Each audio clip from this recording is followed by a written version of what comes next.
Bayangkan sebuah malam yang sunyi di sebuah pulau kecil di Asia Timur. Angin laut bertiup pelan melewati pelabuhan. Lampu kota berkilau di sepanjang pantai. Dan kehidupan tampak berjalan seperti biasa. Kapal nelayan kembali ke dermaga. Pesawat komersial mendarat dan lepas landas.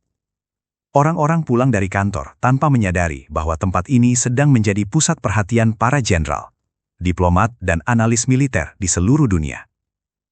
Karena di balik ketenangan itu, pulau ini sedang diawasi oleh satelit militer, kapal perang, dan sistem radar paling canggih yang pernah dibuat manusia. Jika sebuah kesalahan kecil terjadi di sini, jika satu peluru ditembakkan, atau satu kapal perang bergerak terlalu dekat, konflik itu bisa menyebar jauh melampaui pulau kecil ini. Pulau itu adalah Taiwan. Dan bagi banyak pengamat geopolitik, tempat ini mungkin adalah salah satu titik paling berbahaya di planet ini. Mengapa sebuah pulau yang luasnya bahkan lebih kecil dari banyak negara bisa memiliki potensi memicu konflik global? Mengapa kekuatan militer terbesar di dunia terus memperhatikan setiap gerakan di wilayah ini? Dan bagaimana sejarah panjang persaingan politik membuat pulau ini berada di tengah permainan kekuatan antara negara-negara besar? Untuk memahami mengapa dunia begitu tegang ketika membicarakan Taiwan, kita harus kembali beberapa dekade ke masa lalu. Pada pertengahan abad ke-20, dunia sedang berada di tengah perubahan besar. Perang dunia telah berakhir, tetapi konflik ideologi baru mulai muncul. Sistem politik, kekuatan militer, dan pengaruh global mulai terbagi menjadi dua kubu besar. Di Asia, salah satu konflik paling penting terjadi di daratan Cina. Setelah bertahun-tahun perang saudara, kelompok komunis yang dipimpin oleh Mao Zedong berhasil menguasai sebagian besar wilayah Cina pada tahun 1949. Pemerintahan lama yang dipimpin oleh Chiang Kai-shek kemudian mundur dan memindahkan pusat pemerintahannya ke Pulau Taiwan. Sejak saat itu, dua pemerintahan yang berbeda muncul. Di satu sisi, Republik Rakyat Cina di daratan. Di sisi lain, pemerintahan Republik Cina di Taiwan. Bagi pemerintah di Beijing, Taiwan bukanlah negara terpisah. Mereka menganggap pulau itu sebagai wilayah yang suatu hari harus kembali berada di bawah kendali Cina. Namun bagi banyak orang di Taiwan, pulau itu telah berkembang menjadi entitas politik dan ekonomi yang berbeda. Selama beberapa dekada, situasi ini menciptakan keseimbangan yang sangat rapuh. Dan keseimbangan itu dijaga oleh kekuatan global lainnya. Salah satu negara yang paling terlibat dalam dinamika ini adalah Amerika Serikat.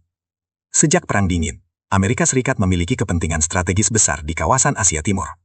Wilayah ini adalah pusat perdagangan dunia, jalur laut penting, dan rumah bagi beberapa ekonomi terbesar di planet ini. Amerika Serikat tidak secara resmi mengakui Taiwan sebagai negara merdeka, tetapi mereka memiliki hubungan ekonomi dan keamanan yang sangat erat dengan pulau tersebut. Selama puluhan tahun, Washington juga menjual berbagai sistem pertahanan ke Taiwan. Pesawat tempur, sistem rudal, teknologi radar. Tujuannya sederhana namun sangat penting. Memastikan bahwa pulau ini memiliki kemampuan untuk mempertahankan diri jika terjadi konflik. Namun konflik ini bukan hanya tentang sejarah atau politik. Taiwan juga memiliki peran ekonomi yang sangat besar dalam dunia modern. Di pulau ini berdiri perusahaan-perusahaan teknologi yang memproduksi semikonduktor paling canggih di dunia.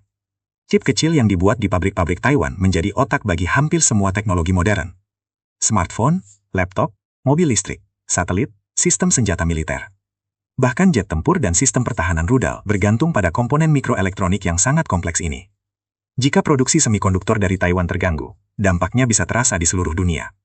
Pabrik mobil bisa berhenti produksi, perusahaan teknologi bisa kehilangan pasokan komponen penting, ekonomi global bisa terguncang. Itulah sebabnya Taiwan sering disebut sebagai salah satu titik paling penting dalam rantai pasokan teknologi dunia. Namun kepentingan ekonomi ini justru membuat situasi menjadi semakin sensitif. Karena bagi Cina, Taiwan bukan hanya masalah sejarah dan identitas nasional. Pulau ini juga merupakan pusat teknologi yang sangat strategis. Beberapa tahun terakhir, ketegangan di kawasan ini mulai meningkat. Pesawat militer Cina semakin sering terbang di dekat wilayah udara Taiwan. Kapal perang bergerak di sekitar selat yang memisahkan pulau itu dari daratan Asia. Latihan militer besar dilakukan di perairan sekitar wilayah tersebut. Sementara itu, Amerika Serikat dan sekutunya di kawasan Indo-Pasifik juga meningkatkan kehadiran militer mereka. Kapal induk, kapal perusak, pesawat patroli. Semua bergerak di wilayah yang sama. Situasi ini menciptakan apa yang oleh para analis disebut sebagai zona ketegangan permanen. Tidak ada perang terbuka. Namun semua pihak bersiap jika konflik tiba-tiba meledak. Disinilah strategi geopolitik memainkan peran yang sangat kompleks. Cina memiliki salah satu kekuatan militer terbesar di dunia, dan terus memperkuat armada laut serta kemampuan rudalnya. Tujuan strategisnya adalah memiliki kemampuan untuk mengontrol wilayah laut di sekitar Taiwan jika diperlukan. Di sisi lain, Amerika Serikat dan sekutu-sekutunya berusaha memastikan bahwa jalur perdagangan dan keseimbangan kekuatan di kawasan tetap stabil. Ini menciptakan situasi yang sangat sensitif. Karena jika salah satu pihak mencoba mengubah status quo secara drastis, negara lain mungkin akan merasa perlu untuk merespons. Dalam sejarah geopolitik, situasi seperti ini sering disebut sebagai titik potensi eskalasi. Sebuah tempat di mana konflik kecil bisa berkembang menjadi sesuatu yang jauh lebih besar. Kita pernah melihat dinamika serupa dalam berbagai peristiwa sejarah. Selama Perang Dingin misalnya, dunia hampir mengalami konflik nuklir akibat krisis yang terjadi ribuan kilometer dari pusat kekuatan utama. Ketika negara-negara besar memiliki kepentingan strategis di satu wilayah kecil, setiap keputusan bisa membawa konsekuensi global. Hal yang sama berlaku untuk Taiwan. Jika konflik militer benar-benar terjadi di wilayah ini, banyak negara mungkin akan terlibat secara langsung atau tidak langsung. Jepang, Korea Selatan, negara-negara Asia Tenggara, bahkan negara-negara Eropa memiliki kepentingan ekonomi dan keamanan di kawasan tersebut. Selain itu, jalur perdagangan internasional juga melewati wilayah laut di sekitar Taiwan. Sebagian besar perdagangan global bergantung pada jalur laut yang aman dan stabil. Jika konflik terjadi di wilayah ini, dampaknya bisa menyebar ke seluruh dunia. Harga energi bisa melonjak, perdagangan internasional bisa terganggu, pasar keuangan global bisa mengalami guncangan besar. Itulah sebabnya banyak analis menyebut Taiwan sebagai salah satu flashpoint paling berbahaya di abad ke-21. Namun ada satu hal yang membuat situasi ini tetap stabil hingga sekarang. Semua pihak memahami bahwa perang di wilayah ini akan membawa konsekuensi yang sangat besar. Tidak hanya bagi satu negara, tetapi bagi seluruh sistem global. Itulah sebabnya sebagian besar strategi yang digunakan saat ini berfokus pada pencegahan. Diplomasi, aliansi militer, keseimbangan kekuatan.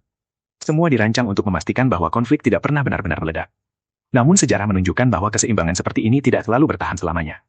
Seringkali, perubahan kecil dalam politik, ekonomi atau militer bisa menggeser situasi secara tiba-tiba. Dan ketika itu terjadi, tempat-tempat kecil di peta dunia bisa tiba-tiba menjadi pusat perhatian seluruh planet. Taiwan adalah contoh paling jelas dari dinamika tersebut. Sebuah pulau kecil, namun berada tepat di persimpangan antara sejarah, teknologi, ekonomi, dan kekuatan militer global. Di peta dunia, wilayah ini mungkin tampak kecil. Tetapi dalam permainan geopolitik, ukurannya jauh lebih besar daripada yang terlihat. Karena terkadang, masa depan dunia tidak ditentukan oleh negara terbesar, melainkan oleh titik kecil di peta, di mana kekuatan-kekuatan besar saling berhadapan.